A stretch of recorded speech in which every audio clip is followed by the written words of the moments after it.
Well, greetings 1010 fans, and welcome to my week 13 video. This is part 1, the paper 4 assignment sheet, and this is the very last major paper in the course. You'll be glad to know. So if you want to follow along with me, click on content and then major paper assignments and related materials, and then paper 4 assignment sheet. So for this last major paper, I will ask you to take a position on a topic or an issue and argue your point persuasively. So finally, we're getting to a paper that is argumentative, which is what many of you are accustomed to from your high school writing, and so you should feel more comfortable with this paper. You can use one of 2 argument papers that we'll be reading together in this unit on which to take a position, and one of those is Google Making Us Stupid by Nicholas Carr, and it's found in the Norton Field Guide on page 789, and the other choice is An Outbreak of the Irrational by Sarah DeZube, and it's also in the Norton Field Guide on page 808. So as we're reading these, you'll see that Carr argues that the internet is negatively affecting us. So it's negatively affecting literacy, our ability to read and process information, cognition, our ability to think on our own, and our culture. And you'll see when we read DeZube's piece, she's arguing that vaccines of all kinds are important to the health of citizens here in the U.S. And so that's a very relevant topic right about now, since there's been so much debate over the COVID vaccines. And so you would choose one of those 2 texts as a source and a basis for your argument paper, and you would either agree or disagree with the claims of Carr or DeZube. So as always, choose the writing there that resonates the most with you, the topic that resonates most with you. And you could even expand the Carr piece, the Google Making Us Stupid piece, by not just thinking about Google, a search engine, but also by thinking about just the internet in general, social media, or something like that. And in addition to using either Carr or DeZube as a source, this time I'm going to ask you to find one more source in addition to Carr or DeZube. So I'm going to ask you to locate, to quote from, and to cite one additional source on this same topic. So either the internet, whether you're looking at Google or social media or whatnot, or I should say vaccines. So here are the important dates. On Wednesday, the 20th of April, that's the day that you'll submit your responses to those idea worksheet questions, and you'll do that before 11:59 p.m. that night. You want to click on the assignments tab and then click on idea worksheet for paper 4 to see the questions. And as always, that sort of will begin our brainstorming process for the paper, coming up with ideas, thinking about how might we organize it, what sort of working thesis could we come up with, what kinds of main points might we come up with. And as always, I'll respond to your worksheet answers after a couple of days, so you want to go back in and look at those. And then on Sunday, the 24th of April, we'll do a self-review process for paper 4. So as you know, with papers 1 and 2, we did rough drafts that I commented on extensively for you. We did a peer review. On paper 3, we went through a pre-writing process, and you assumed more of the responsibility for your own writing. And so now with this final major paper of the course, you're doing a self-review and really assuming the responsibility for your own writing and planning for this paper. So to help you out, I've prepared another MLA paper template, much like the one we used for paper 1, that you can use to write a rough draft into. And then I prepared a self-review sheet that is a series of questions, and both of these together will help you earn a good grade on paper 4. So the template, as with the one we use for paper 1, will help you format the paper correctly. It'll help you organize the paper. And then what the self-review process really is all about is, this is a series of questions, and it will ask you to go back and look at a previously graded paper. So, you might want to look at paper 3 since that's the most recent one we've done. Or if you feel like paper 2 would be, more conducive to really learning there and looking at your past mistakes, you could choose paper 2. But you want to look at my comments that I've made on your graded paper and at all of the errors that I pointed out there. And these questions will direct you so that hopefully you won't repeat those same errors in this last paper. So just as with the the rough drafts and the pre-writing that we did in previous papers, if you do not submit the self-review material on time before 11:59 p.m. on the 24th, which is a Sunday, then I will deduct 10 points from your paper 4 grade. So again, click on assignments and look for self-review for paper 4 for instructions and to submit. And then on the 25th, since I'm not responding to the self-review is on you. The 25th, which is a Monday, is the deadline to submit the final draft of paper 4 no later than 11:59 p.m. So as always, you click on assignments, you'll look for paper 4 final draft. And remember the policy that's been reiterated throughout the semester. 10 points are deducted from your paper grade for every calendar day that your paper is late. That includes the day that it's due. So papers aren't accepted after 5 days. So specifics. Again, this paper should be at least 2.5 full pages in length. If you go over that, that's great. But if you go under it, you're going to get some points deducted. So 2.5 pages of typed material there. Double space, Times New Roman 12-point font, standard margins. And again, for this paper, you need 2 sources, 2. So one of them must be one of the texts listed above, so either Dezube's piece or Nicholas Carr's piece, right? And the other source is a second source that you locate from your own, on your own, and it should be credible, reliable. It doesn't have to be scholarly, but it should be reliable. And the second text, you might find it from our Pellissippi Library databases. You might find it through doing, another kind of search. There are some really good resources to use. So there's a site called procon.org that you can go to, and last I checked, there actually are some articles up on that site about is Google making us stupid? So it very much relates to that topic. They also have articles up about vaccines, and they will give both the pro and the con. So you can get both points of view there, which is pretty good. There is an additional database found at the Pellissippi Library at their website, and it also provides really useful information about both sides of the issue. And the name of that database escapes me right now. I think it's Opposing Views in Context. Pretty sure that's it.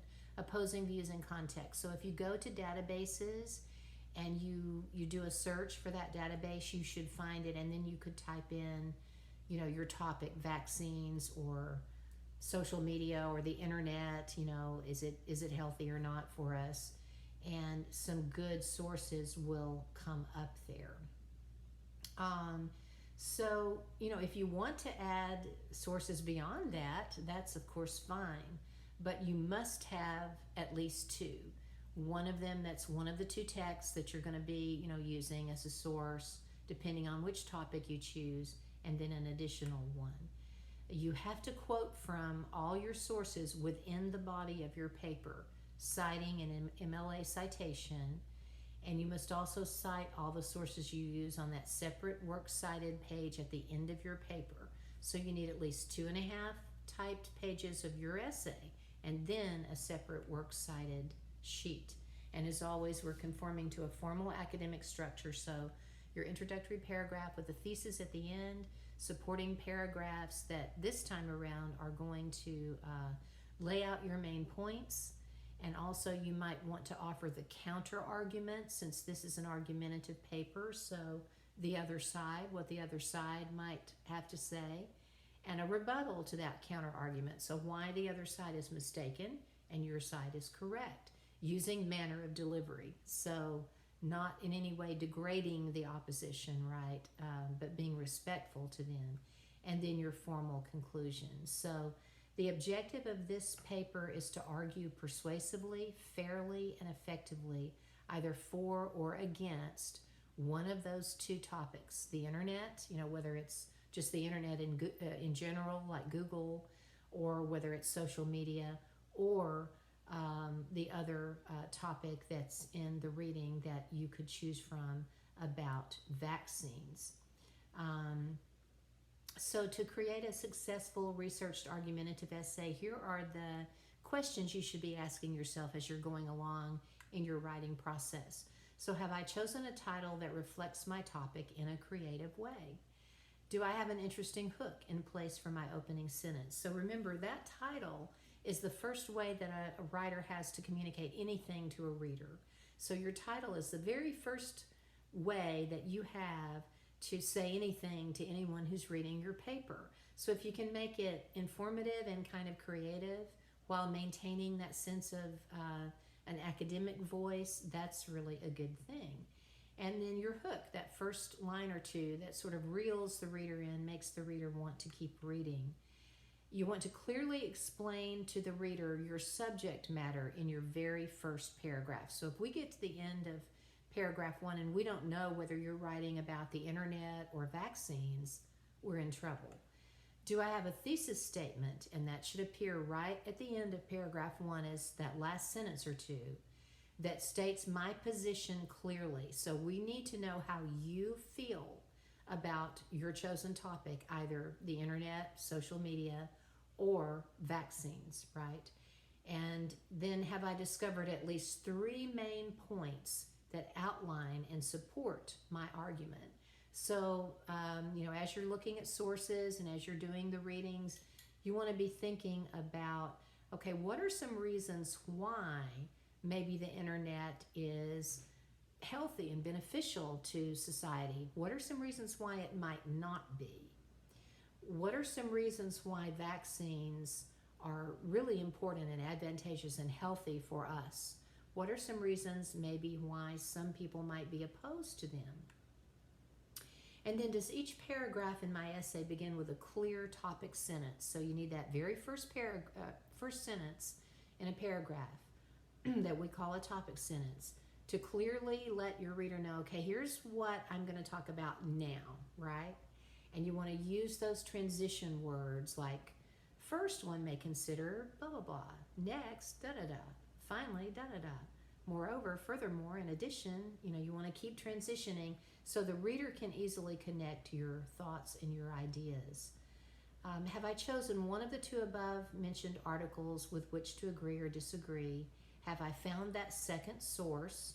And you can find one that either agrees or disagrees with your particular stance. If you find one that disagrees, you could use it, as the counter argument. Have I quoted from both my sources within the body of my paper, citing correctly in MLA? Have I written a concluding paragraph that sums up my ideas without repeating my thesis word for word? Remember the rule there.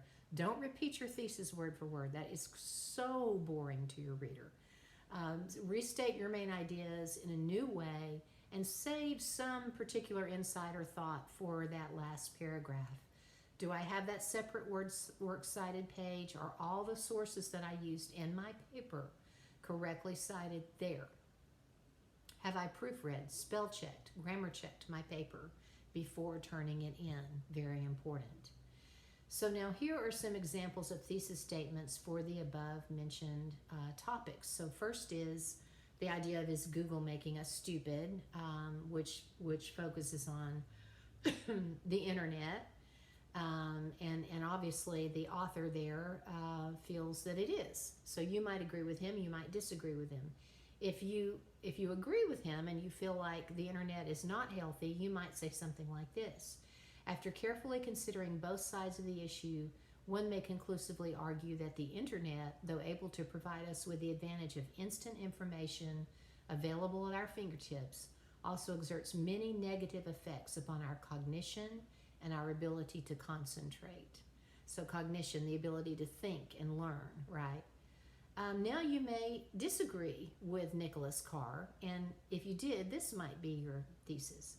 While some argue that internet use causes human beings to lose focus, lack patience, and develop actual biological changes within the brain, research will prove that the advantages of the World Wide Web far outweigh any skepticism. So these thesis statements have laid out sort of the negatives, the idea that the internet isn't unhealthy because it might cause us to lose focus and lose patience because we're so used to everything just being a click away, Maybe it might affect our cognition, our ability to read and think and concentrate and focus and learn and process, because the internet is kind of doing that for us. But you might, if you're going to write about this topic, think of the positives as well. The internet allows us to be in touch with people that we couldn't otherwise be in touch with, people across the other side of the world, for example. The internet gives us a world of knowledge literally just right in front of us on the screen. And so some people would argue that it's actually making us smarter in so many ways than past generations. So, these are all things to consider, the pros and the cons. You're looking at all sides of the issue. That's the critical thinking skill there. And again, you could focus this in more narrowly on the idea of social media if you wanted to, the internet and social media. So if that were the case, you might think of instances where, social media causes people to feel lesser than.